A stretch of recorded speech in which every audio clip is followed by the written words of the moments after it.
Unlock अधिवेशन में अब हमारे साथ जुड़ रहे हैं दिल्ली के मुख्यमंत्री अरविंद केजरीवाल। अरविंद जी, स्वागत है आपका। नमस्कार।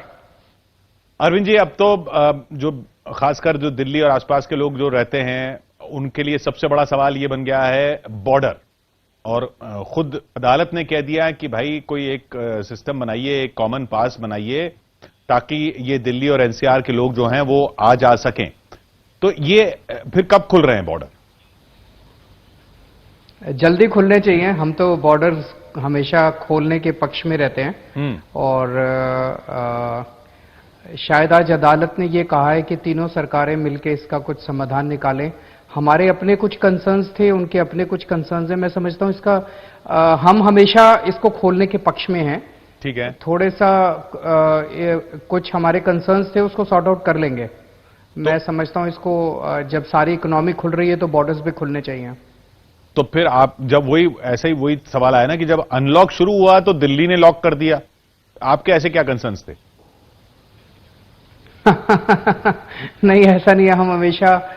मैं तो हमेशा ये कहता रहा हूं कि कोरोना ऐसा नहीं है कि कल जाने वाला है। कोरोना के साथ अब जिंदगी भी जीनी पड़ेगी, जिंदगी को भी खोलना पड़ेगा, इकोनॉमी को भी खोलना पड़ेगा, और कोरोना से बीमार होने वाले लोगों के इलाज की सभी तैयारी करनी पड़ेगी।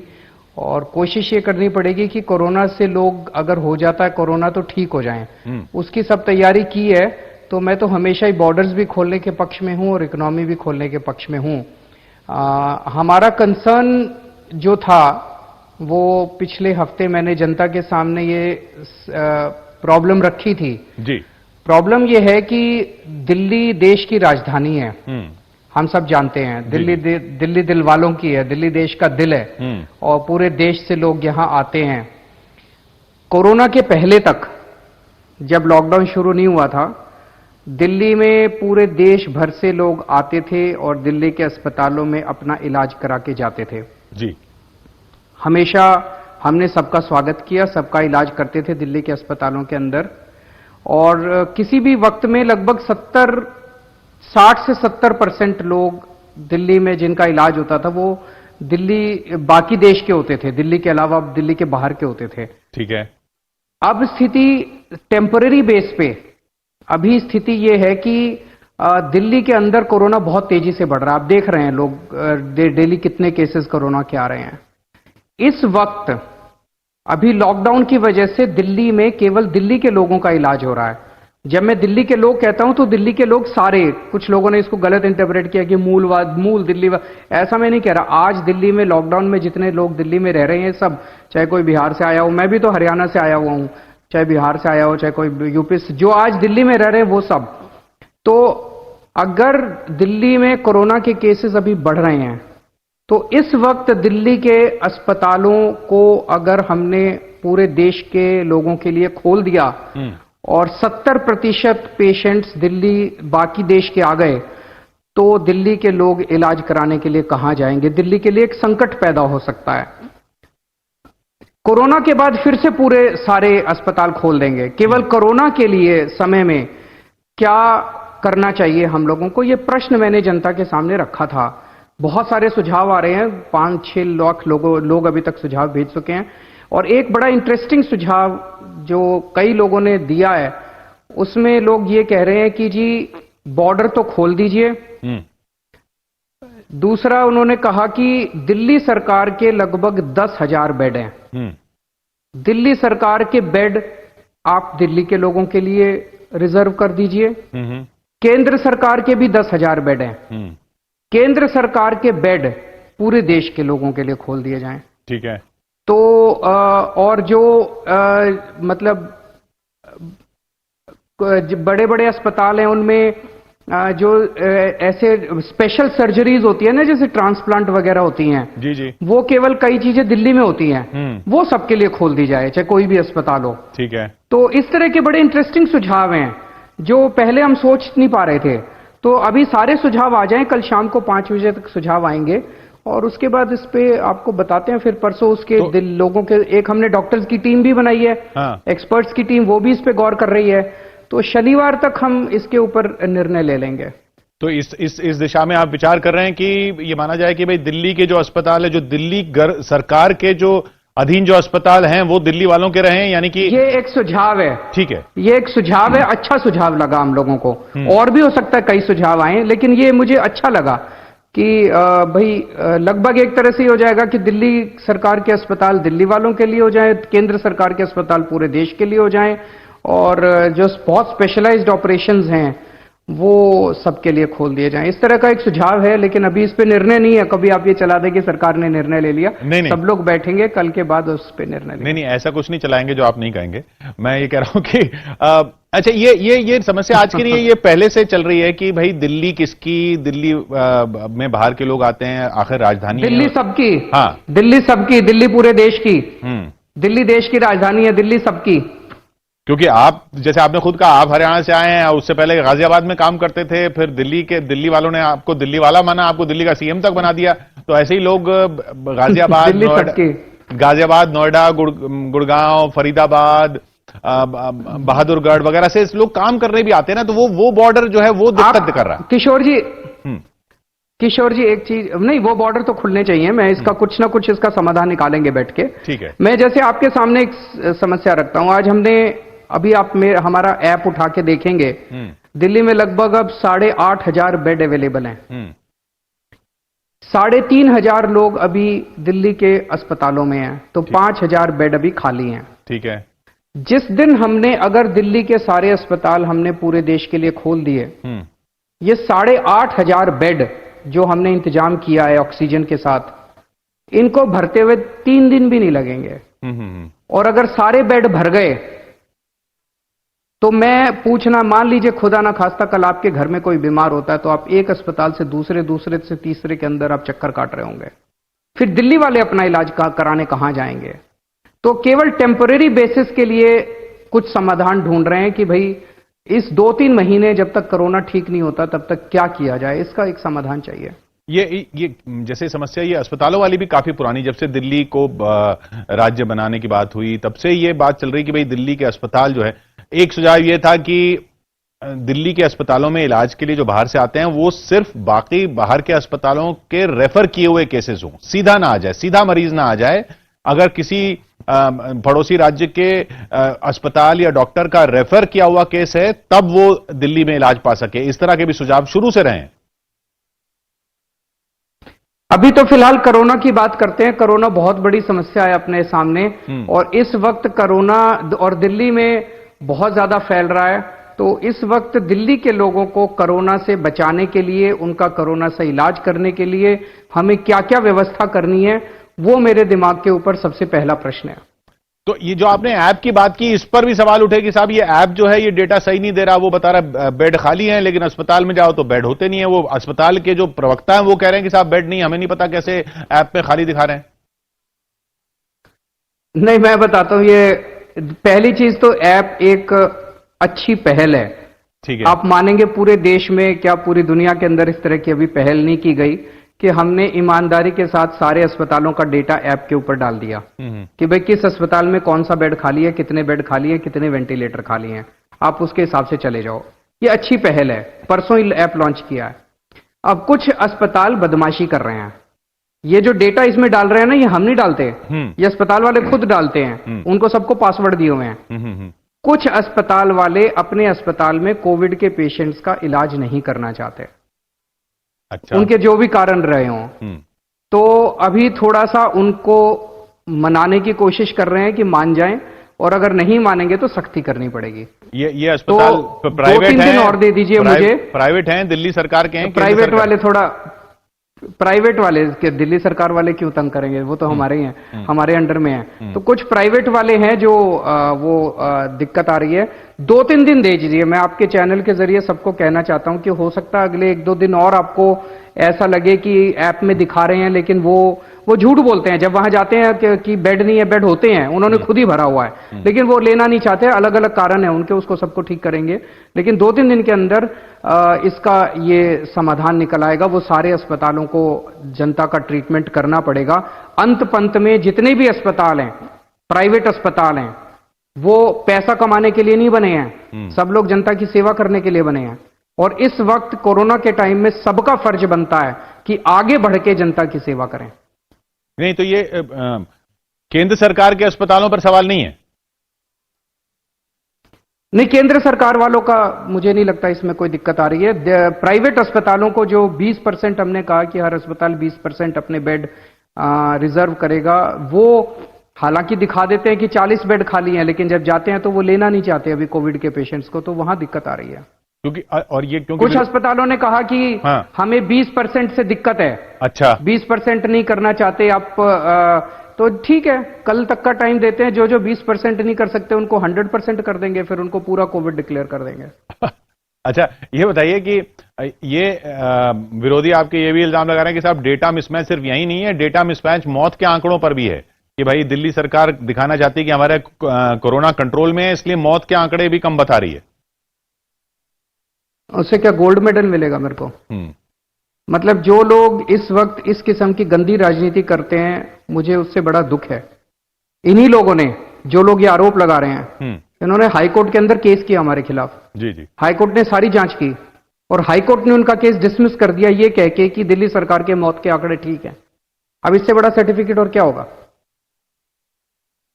ये बताइए, आपकी नजर में आज मतलब अब बहुत सारे एक्सपर्ट्स अलग अलग राय दे रहे हैं। अब आपने इतने समय ये कोरोना काल निकाला सरकार के तहत और अभी भी चल रहा है कोरोना काल, तो ये लॉकडाउन लगाना सही था? उस वक्त मेरे हिसाब से सही था, क्योंकि उस वक्त देश या कोई भी राज्य की सरकार कोरोना से निपटने के लिए तैयार नहीं थी। कोरोना के बारे में ही कुछ नहीं पता था अपने को, सबको नया नया वायरस था। सारे देश इससे निपटने में असक्षम हो रहे थे। उस टाइम अगर लॉकडाउन नहीं लगाते तो देश में इतना जबरदस्त कोरोना फैल जाता, फिर ना तो अपने पास पीपी किट थे उसको डील करने के लिए, ना आरटीपीसीआर किट थे, ना अपने पास रैपिड टेस्टिंग किट थे, ना अपने पास कुछ भी नहीं था, मास्क थे, कुछ भी नहीं था।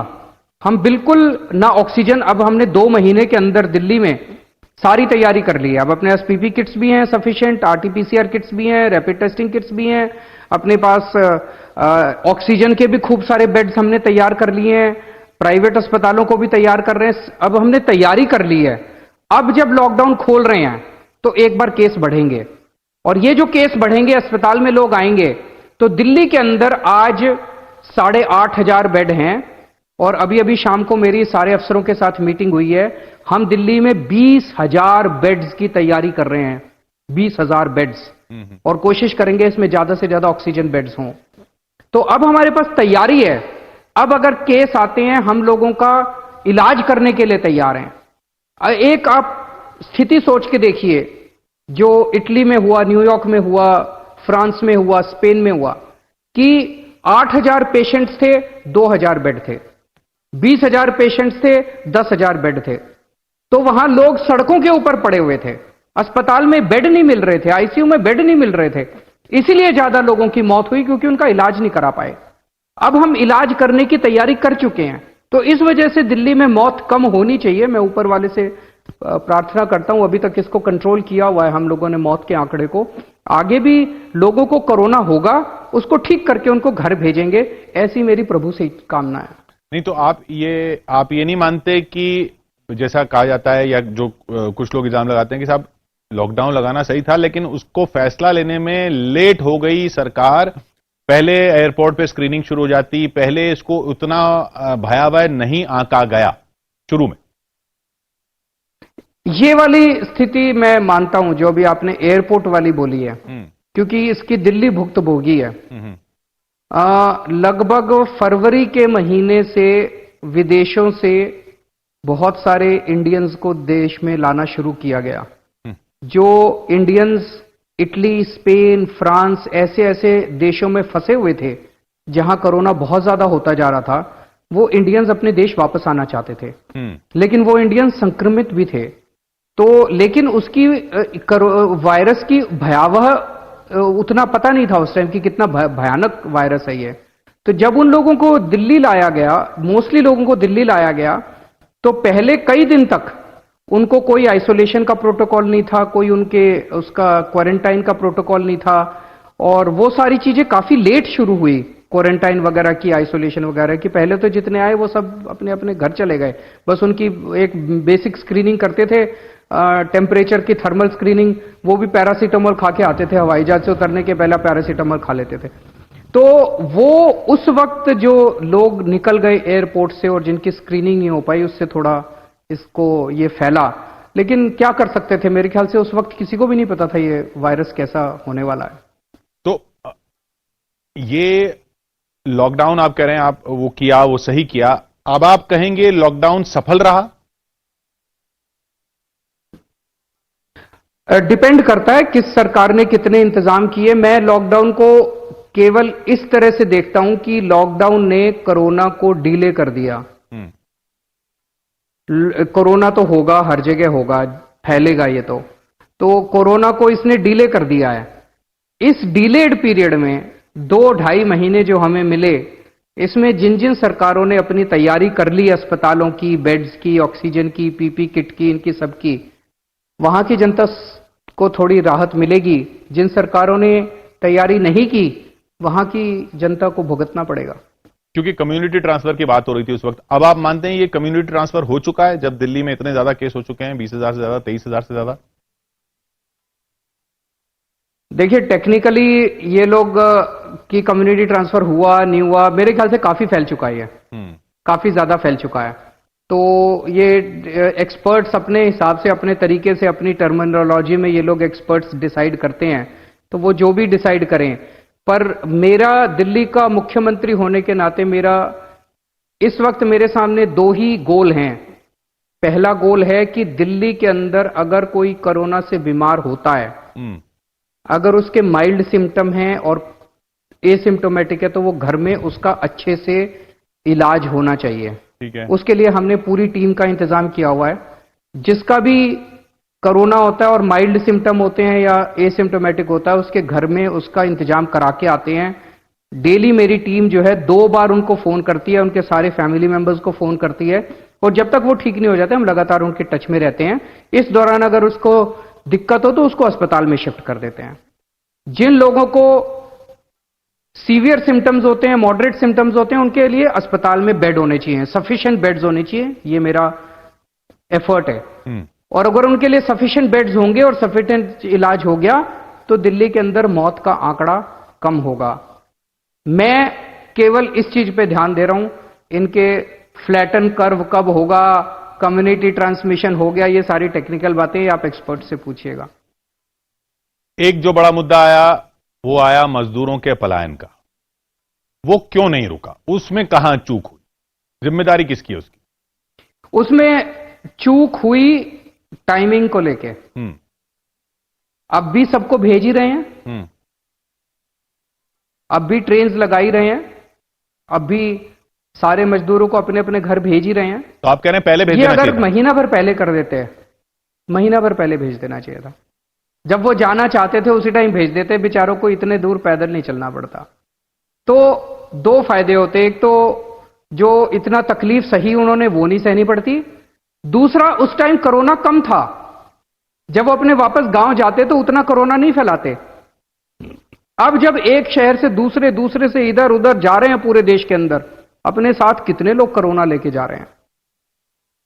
नहीं, उसके लिए वो तर्क देते हैं कि भाई तब होता तो और वो ज्यादा फैल जाता, गांव में फैल जाता ना, तब कम फैलता ना। अभी मान लीजिए 100 लोग जा रहे हैं माइग्रेंट्स, तो इस टाइम 100 में 5 को कोरोना है। उस टाइम 100 में शायद 1 को भी कोरोना नहीं था, 1 को कोरोना होता। महीना भर पहले तो कोरोना कम था ना देश में। नहीं, लेकिन जाते ही क्यों लोग? आप क्या मानते हैं, कितने, आपका अंदाजा क्या है, दिल्ली से कितने लोग जा चुके हैं? लगभग 4.5-5 लाख। 4.5-5 लाख लोग जा चुके हैं। लेकिन इनको ये इसलिए गए क्योंकि, इसलिए नहीं कि उनको खाना नहीं मिला या वो नहीं मिला, या उनको इसलिए गए क्योंकि उनको भविष्य नहीं दिखा कि अब भविष्य खत्म है, अब यहां पे काम धंधा नहीं है। बिल्कुल सही बोला। हाँ। बिल्कुल सही बोला आपने, बिल्कुल सही बोला आपने। तो वो भविष्य खाने का बहुत अच्छा इंतजाम किया था हमने। मैं कह रहा हूं कि भविष्य दिखाना, खाने का बहुत अच्छा भविष्य दिखाना भी तो आपका काम था ना, भविष्य कि भाई भविष्य है। हाँ, मैं आपको एक बड़ा इंटरेस्टिंग आंकड़ा देता हूं। केंद्र सरकार ने कहा कि भाई अब हम मजदूरों को भेजने के लिए तैयार हैं, आप अपनी वेबसाइट चालू कीजिए। और पूछिए कितने मजदूर जाना चाहते हैं, कौन कौन जाना चाहते हैं। हमने दिल्ली में वेबसाइट चालू कर दी, लगभग 7 लाख लोगों ने रजिस्टर किया कि हम जाना चाहते हैं। अचानक इसी दौरान लॉकडाउन खुलने की तैयारियां शुरू हो गई और लॉकडाउन खुलने का ऐलान हो गया कि इतना लॉकडाउन अब खुलेगा, इतनी दुकानें खुलेंगी, इतनी इंडस्ट्री खुलेगी। तो जब हमने उनको मैसेजेस, जब ट्रेन का इंतजाम हो गया और मैसेजेस भेजे, भाई इतनी तारीख को ये ट्रेन जा रही है, आप लोग आ जाना, तो 7 लाख में से करीब 4 साढ़े 4 लाख लोग ही वापस जाने के लिए आए, बाकी लोग नहीं आए। तो पहले जब लोगों को लॉकडाउन के दौरान उम्मीद नहीं थी कि अब ये लॉकडाउन कब खुलेगा, 15-15 दिन में लॉकडाउन 1 हुआ, फिर लॉकडाउन 2 हुआ, फिर लॉकडाउन 3 हुआ, फिर लोगों को लगता था यार अब ये बढ़ता ही जाएगा, पता नहीं खुलेगा कि नहीं खुलेगा। लोग अपने घर जाना चाहते थे उस टाइम। नहीं तो ऐसा लेकिन जब लॉकडाउन खुला, ऐसा नहीं होना चाहिए था, तो लोगों को लगा कि अब इकोनॉमी खुल रही है। हाँ, नहीं पर ऐसा होना नहीं चाहिए था क्या? आप क्या कहते हैं कि 1 2 3 4 लॉकडाउन नहीं होना चाहिए था? अभी तो आप कह रहे थे होना चाहिए था। नहीं होना चाहिए था, मैं ये नहीं माना, मैं कह रहा हूं कि लोगों ने जब देखा, आपने जो बात कही वो सही है, लोगों ने जब देखा लॉकडाउन 1 हो गया, लॉकडाउन 2 हो गया, तो लोगों को ये लग नहीं रहा था कि लॉकडाउन कब खुलेगा, उन्हें अपना भविष्य नहीं दिखाई दे रहा था। लेकिन जैसे ही लॉकडाउन खुलना चालू हुआ और दुकानें खुलनी चालू हुई, इंडस्ट्री खुलनी चालू हुई, तो लोगों को लगा अब खुलने की दिशा में बढ़ रहे हैं सब लोग, अब खुल रहा है, तो लोग रुक गए, काफी लोग रुक गए। नहीं पर यह भी तो आपकी मतलब सरकार की जिम्मेदारी नहीं थी कि भाई ये अंत नहीं है, इसके बाद काम धंधे फिर से शुरू होंगे? क्योंकि लोगों को लगने लगा, और अभी भी बहुत लोगों को लग रहा है कि पता नहीं काम धंधा हमारा जो था वो कब वापस आएगा नहीं आएगा, उसमें काम करेंगे कैसे करेंगे, कुछ धंधे तो ऐसे हैं जो शायद पता नहीं बहुत समय बाद खुलेंगे। तो वो भविष्य दिखाना, क्योंकि वो इसी के लिए तो आए थे। नहीं, कोशिश की हम लोगों ने, जब खाना भी बांटा, लगभग 10 लाख लोगों को डेली खाना खिलाते थे उन दिनों में, डेली लंच और डिनर कराते थे। 1 करोड़ लोगों को फ्री में राशन बांटा हम लोगों ने, उनको रोजमर्रा के सामान की साबुन, तेल, सारी किट भी दी हम लोगों ने। तो उन लोगों को काफी समझाया, लेकिन उस वक्त तो वो अड़े हुए थे कि जी बस अपने गांव जाना है, खाना तो सही है, रहना सही है, गांव जाना है, अपने गांव जाना है। वो एक इमोशनल सा मुद्दा बनता जा रहा था उनके साथ। अब आप इससे सहमत हैं? अनलॉक के तरीके से अनलॉक 1 नाम दिया है, तो मतलब आगे और ये अनलॉक धीरे धीरे करके खुलेगा, यही तरीका होना चाहिए? मुझे लगता है कि अब इकोनॉमिक को अनलॉक तो करना पड़ेगा, क्योंकि जिंदगी भर लॉकडाउन में जिंदगी नहीं जी जा सकती। कोरोना को कोई अंत नहीं पता कि कोरोना का अंत कब होगा, कैसे होगा, तो अनलॉक तो करना पड़ेगा। सरकारों को तैयारी ये करनी पड़ेगी कि अगर कोई कोरोना से बीमार हो तो वो ठीक ठाक होकर घर चला जाए। अब सवाल ये कि ये आरोप भी आप पर लगता है कि भाई आप अब पैसे मांग रहे हैं, 5,000 करोड़ मांग रहे हैं, आपके पास तो इतना बजट होता था, सरप्लस होता था, वो सब कहां चला गया? आप दिल्ली सरकार को क्या जरूरत पड़ गई कि साहब पैसे खत्म हो गए, अब हमारे को तनख्वाह देने के लिए पैसे नहीं है? देखिए आप किशोर जी, आपने बिल्कुल सही कहा, दिल्ली सरकार अकेली सरकार है पूरे देश में जो पिछले 5 साल से नफे में चल रही है, प्रॉफिट में चल रही है। सारे देश की सारी सरकारें घाटे में चल रही हैं। तो फिर पैसे केंद्र सरकार भी घाटे में चल रही है, बाकी सारी राज्य सरकारें भी घाटे में चल रही हैं, और पता नहीं कितने लोन ले रखे, हमने लोन भी नहीं ले रखे ज्यादा किसी से। तो लेकिन अब इस वक्त हमारा टैक्स नहीं आ रहा, तो हमारे पास पैसे कहां से आएंगे? तो हमने मदद मांगी है केंद्र सरकार से। केंद्र सरकार भी हमारी सरकार है, हमारे देश की सरकार है, जरूर मदद करेगी, क्यों नहीं करेगी। तो भाई शराब पे तो आपने टैक्स बढ़ा दिया, अब और किस किस पे बढ़ेगा? क्योंकि अब टैक्स तो लेना पड़ेगा ना आपको। और किसी पे टैक्स बढ़ाने की हमारी अब वो नहीं रही ना, कि जीएसटी लग गया, जीएसटी तो केंद्र सरकार डिसाइड करती है। नहीं तो अगर केंद्र नहीं देगा 5,000 करोड़ रुपए तो कैसे लाएंगे पैसे? करेंगे कुछ ना कुछ, चिंता मत कीजिए, जनता को तकलीफ नहीं होने देंगे। मतलब ये बिजली पानी मुफ्त रहेगा जिनको मिल रहा है, या वो चला जाएगा? अभी तक मुफ्त है ना, पिछले 3 महीने से भी मुफ्त है। कुछ पार्टी वाले कह रहे थे कि केजरीवाल झूठ बोल रहा है, चुनाव के बाद मुफ्त नहीं रहेगा, अभी तक तो मुफ्त चल रहा है। चिंता मत कीजिए, ऊपर वाला सब अच्छा करेगा। नहीं, ऊपर वाले के भरोसे तो सारी दुनिया बैठी है केजरीवाल जी, लेकिन ये बताइए कि जब तनख्वाह के आप पैसे मांग रहे हैं तनख्वाह के पैसे मांग रहे हैं, तो लोग डरेंगे ना कि भाई अब ये पैसा कहीं ना कहीं से तो लिया ही जाएगा। डरने की जरूरत नहीं है, आपका केजरीवाल बैठा है, भरोसा रखिए। क्योंकि अच्छा, फिर एक इल्जाम ये लगता है कि भाई केजरीवाल साहब के पास विज्ञापन देने के लिए पैसे हैं, हमारे लिए नहीं है, तनख्वाह के लिए नहीं है। अच्छा, एक चीज बताइए, विज्ञापन किस चीज के दे रहे हैं? कोरोना के विज्ञापन दे रहे हैं, तो कोरोना के बारे में जागरूकता कैसे फैलाएं? बताओ। बताओ क्या आप किशोर जी, आप इंडिपेंडेंट आदमी हैं, पिछले 2 महीने के सारे विज्ञापन उठा के देख लो, कोई गलत विज्ञापन दिया हो? होम क्वारंटाइन कैसे करना है, होम आइसोलेशन में जब आप हैं तो आपको क्या क्या एहतियात बरतनी है, ये बताऊं कि ना बताऊं? सब लोग मास्क पहने, ये बताएं कि ना बताएं? अपने हाथ सैनिटाइजेशन कैसे करने हैं, ये बताएं कि ना बताएं? कोरोना के बारे में जागरूकता करना मतलब ये भी विज्ञापन? मतलब इतनी गंदी राजनीति करते हैं ये लोग, इतनी गंदी राजनीति करते हैं ये लोग, बहुत दुख होता है मुझे। यार कोरोना तो छोड़ देते, कोरोना का समय तो छोड़ देते राजनीति करने से। भाई कोरोना के समय में ही और भी तरह की राजनीति, जैसे आपने कहा ना आंकड़ा बढ़ गया, उस वक्त आपने भी कहा, आपकी सरकार ने भी कहा कि भाई तबलीगी जमात में जो हुआ उसकी वजह से। किशोर जी, हम लोग राजनीति नहीं कर रहे बिल्कुल। हाँ, अगर केवल प्योर शुद्ध राजनीति करनी होती, मैं इस टाइम बैठ के कह देता कि केंद्र सरकार ने जो लॉकडाउन किया वो गलत था, केंद्र सरकार ने ये किया वो गलत था। जो देश के हित में है मैं उसको सही बोलता हूं, जो देश के खिलाफ है वो मैं उसको गलत बोलता हूं। हमने बिल्कुल राजनीति नहीं की इस दौरान, और पूरे एक साथ कदम से कदम केंद्र सरकार के कदम से कदम मिला के चले हैं, क्योंकि इस टाइम देश को बचाना जरूरी है, लोगों की जान बचानी जरूरी है। राजनीति बाद में कर लेंगे यार, 5 साल बाद चुनाव आएंगे तब कर लेंगे राजनीति। यही मौका है क्या राजनीति करने का? जब जनता मर रही है हम राजनीति करने बैठे हैं, मौत के आंकड़ों पे राजनीति कर रहे हैं। बताइए, विज्ञापन कर कोरोना के विज्ञापन पे राजनीति कर रहे हैं, यही चीज है राजनीति करने के लिए। तबलीगी जमात को अब भी आप जिम्मेदार मानते हैं एकदम से स्पाइक आने के लिए?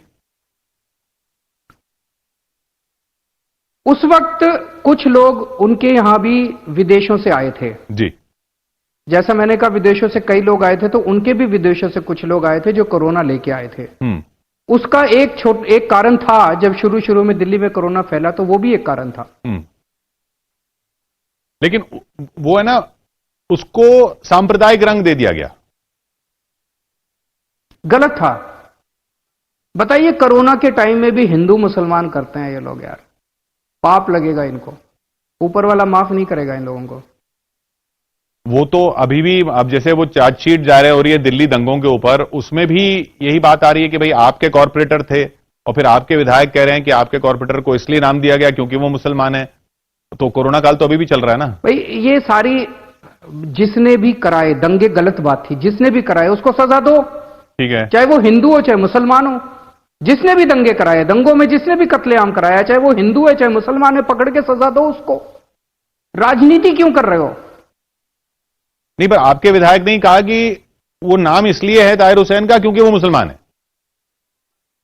अमानतुल्लाह खान, मुझे लगता है इस तरह की हमें हिंदू और मुसलमान इस वक्त कोरोना के टाइम में पूरे देश का एक ही मकसद होना चाहिए, लोगों की जान बचाना। पूरे ये मौका भी है पुण्य कमाने का। लोग तकलीफ में हैं, लोग भूखे हैं, लोग बीमार हैं। भूखों को खाना खिलाना पुण्य का काम है, बीमार का इलाज करवाना, बीमार को अस्पताल पहुंचाना पुण्य का काम है, बीमारों की सेवा करना पुण्य का काम है।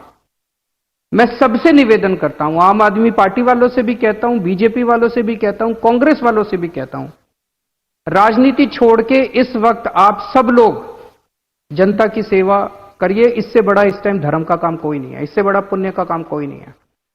खुद को कितने नंबर देंगे आप इस लड़ाई में एज सीएम? मैं नंबर देने नहीं आया और ना नंबर लेने आया हूं मैं। मेरी कोशिश ये है, सबसे बड़े नंबर होंगे अगर दिल्ली के अंदर एक भी आदमी कोरोना से ना मरे, मेरे को बहुत संतुष्टि होगी।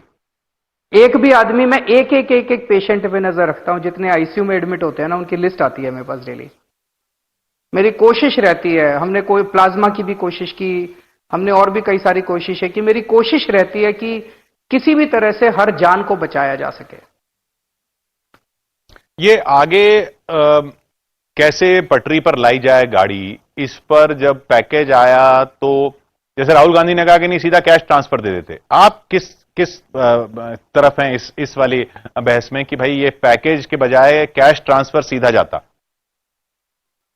दोनों होना चाहिए था। जो पैकेज अभी दिया गया उससे केवल लोन दिए जा रहे हैं, अलग अलग किसानों को लोन दिए जा रहे हैं, इंडस्ट्री को लोन दिए जा रहे हैं। लेकिन लोन देने से प्रोडक्शन आप बढ़ा सकते हैं, लेकिन लोगों के जेब में अभी पैसा नहीं है खरीदने के लिए। तो कैश ट्रांसफर अगर आप करेंगे तो लोग खरीदेंगे। तो दोनों चीजें जरूरी थी, मुझे लगता है दोनों होनी चाहिए थी। तो आप कह रहे हैं कि पैकेज भी रहता और उसके साथ कैश ट्रांसफर भी रहता, वो दोनों दोनों कैसे करती सरकार? सरकार के भी तो फंड लिमिटेड ही हो ना। तो वो जो भी उन्होंने 20 लाख करोड़ का कह रहे हैं पैकेज दिया, तो 10 लाख करोड़ का कैश ट्रांसफर कर देते, 10 लाख करोड़ का ये कर देते, आधा आधा कर देते। आप कह रहे हैं पैकेज इतना ज्यादा 70-30 कर देते, इतना बड़ा पैकेज ना होता, उसका कुछ पोर्शन कैश उन्होंने कुछ पोर्शन तो किया, वो जनधन अकाउंट्स में पैसे गए हैं, वो काफी नहीं कितने गए हैं? कितने गए हैं मुझे आइडिया नहीं है, कितने गए हैं जनधन अकाउंट में? नहीं, उनका अंदाजा मुझे नहीं लगता कोई बहुत ज्यादा पैसे गए हैं। हाँ, वो 41 मुझे नहीं लगता ज्यादा कोई पैसे गए हैं। कुछ 41 करोड़ अकाउंट में 50,000 करोड़ रुपए का आंकड़ा दिया जा रहा है, तो वो कुल मिला के 1,001 रुपए से ज्यादा का कुछ बैठता है अगर ऑन एन एवरेज एक अकाउंट का माना जाए तो काफी। आप कह रहे हैं कि वो मतलब जो कांग्रेस का तर्क है वो सही है इस मामले में? मुझे लगता है कि डिमांड और सप्लाई दोनों की तरफ ध्यान देना चाहिए था। एक तरफ जनता सामान खरीद सके, जनता जब मार्केट में जाएगी, साबुन खरीदेगी, तेल खरीदेगी, सामान खरीदेगी, खाना खरीदेगी, कपड़ा लत्ता खरीदेगी, तो डिमांड पैदा होगी। डिमांड पैदा होगी तो फिर प्रोडक्शन बढ़ेगा, और प्रोडक्शन बढ़ाने के लिए सरकार फिर पैकेज दे रही है, लोन दे रही है, तो वो अच्छी बात है। तो दोनों चीजें कंबाइंड होती तो और अच्छा रहता। तो नहीं, जो वो जो इल्जाम है कि भाई ये पैकेज 20 लाख करोड़ का है ही नहीं,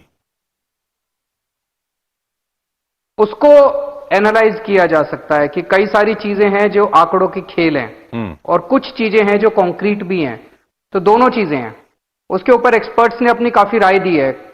अलग अलग लोगों का कहना है कि ये तो केवल एक लीपापोती की गई है, ये तो केवल, तो उसमें काफी सारी चीजें ऐसी है जो लीपापोती नजर आती है, कई कुछ चीजें ऐसी है जिसमें कॉन्क्रीट नजर आता है कि हाँ भाई ये किसानों को ये लोन दे रहे हैं, हाँ भाई ये एमएसएमई को ये लोन दे रहे हैं। तो जो लोन वाला हिस्सा है वो तो सही लगता है, वो तो लोन से अगर लोन मिलेगा तो लोग प्रोडक्शन बढ़ाएंगे। तो दूसरी चीज जो है वो अगर उसके साथ एक कैश ट्रांसफर होता तो अच्छा रहता। तो आप खुद को तो नंबर नहीं दे रहे, मोदी सरकार को कितने नंबर दे रहे हैं? मतलब उन्होंने कैसी लड़ाई लड़ी है? मैं किसी को कोई नंबर नहीं देना चाहता, मैं नंबर देने के लिए नहीं आप अगर आपके हाथ में बहुत ज्यादा चिंतित रहता हूं। हाँ, मैं बहुत ज्यादा चिंतित रहता हूं कि किस तरह से लोगों की जान बचाई जा सके। सब लोग मिलकर कोशिश करें कि भारत में एक भी व्यक्ति, पूरे देश में एक भी व्यक्ति कोरोना से मरना नहीं चाहिए। अच्छा, हाइंडसाइट में आपस में ये कोई कंपटीशन नहीं है। हाँ, ठीक है, ये कोई कंपटीशन नहीं है कि हमारा कंपटीशन है महाराष्ट्र के साथ है, तमिलनाडु के साथ है, आंध्र के साथ है। सब लोग अच्छा काम कर रहे हैं अपने अपने तरीके से, सब लोग लगे हुए हैं।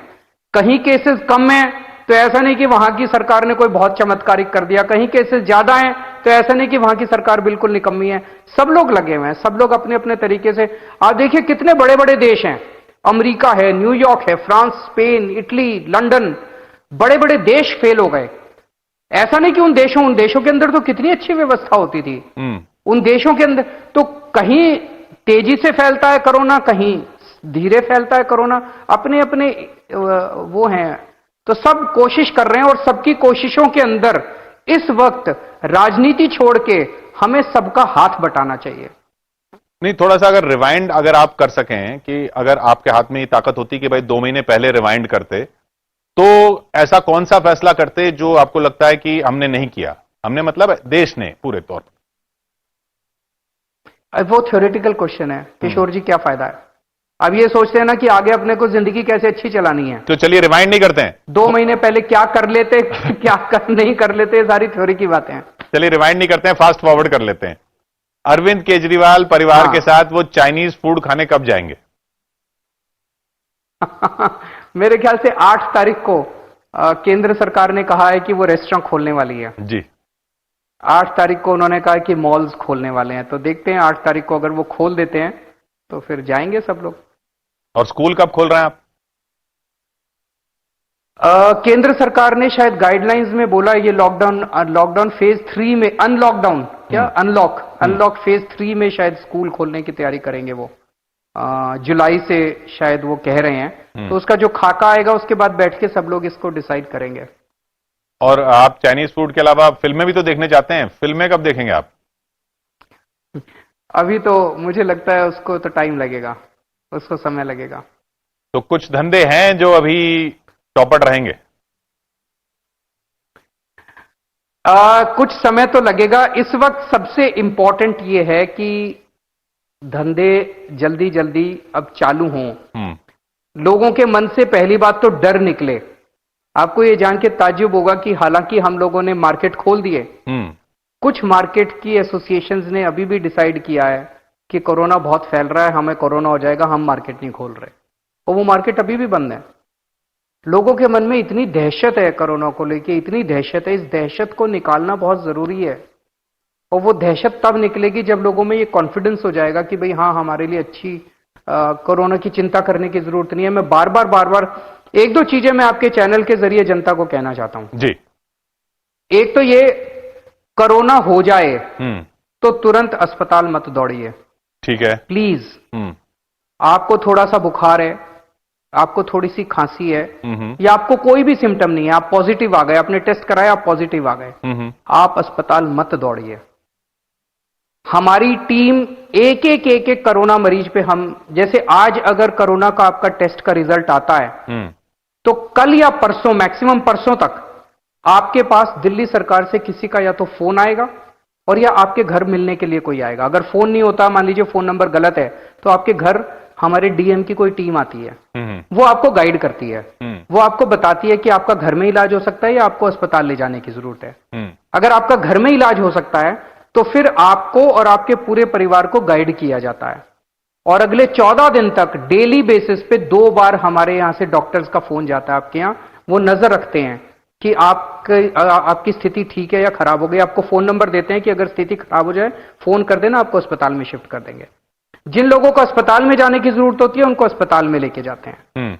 अब जितने लोगों को हम होम आइसोलेशन कर रहे हैं उनको हम एक ऑक्सीमीटर भी अब 2-3 दिन में हम एक्वायर कर रहे हैं, ऑक्सीमीटर भी दे देंगे। उससे क्या होगा? कोरोना में केवल और केवल एक चीज होती है, आपका ऑक्सीजन लेवल कोरोना में डाउन हो जाता है। ऑक्सीजन लेवल डाउन हो जाने से आपकी सांस फूलने लगती है, आपको ब्रेथलेसनेस होती है और कई बार आप कोलैप्स कर जाते हैं। ये कोरोना में और कुछ नहीं होता। अगर आप अस्पताल में जाते हैं कोरोना में, आपका केवल 2 इलाज करते हैं, आपको ऑक्सीजन दे देते हैं, आपको पैरासीटामोल दे देते हैं, बस। इसके अलावा तीसरा कोई इलाज ही नहीं है अस्पताल के अंदर। तो आपको हम ऑक्सीमीटर दे देंगे आपके घर में, आप पूरा दिन में 6 बार 7 बार 8 हर घंटे में अपनी ऑक्सीजन नाप लीजिए। अगर आपकी ऑक्सीजन कम हो, आप हमें फोन कर दीजिए, हम एम्बुलेंस भेज के आपको अस्पताल में एडमिट करा देंगे।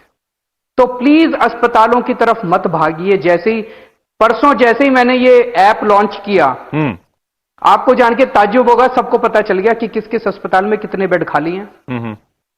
एक दिन के अंदर 1000 पेशेंट्स का बढ़ोतरी हुई हमारी अस्पतालों में।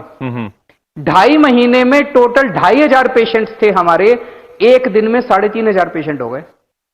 सब लोग अस्पतालों की तरफ भागे, मुझे भी एडमिशन लेना है, मुझे भी। ये ठीक नहीं है। अगर आप माइल्ड पेशेंट हैं, अगर आप एसिम्टोमेटिक पेशेंट है, तो आप किसी और जो सीरियस पेशेंट है उसका हक मार रहे हैं, फिर उसको एडमिशन नहीं मिल पाएगा।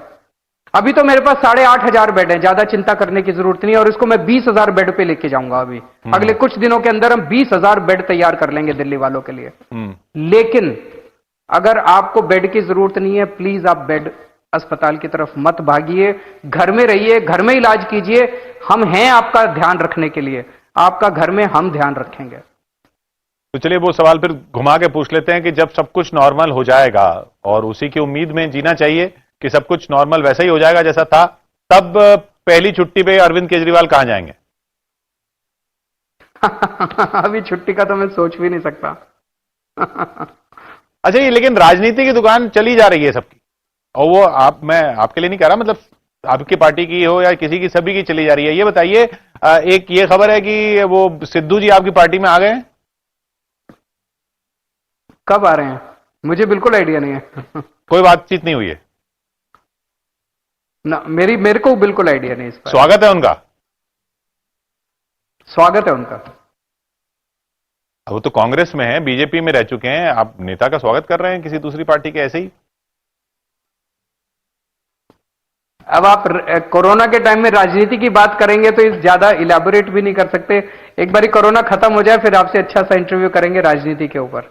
ठीक है सर, कोशिश करेंगे कि, और उम्मीद करेंगे कि राजनीति स्वस्थ हो, लोगों की बातों पर हो, लोगों का फायदा हो।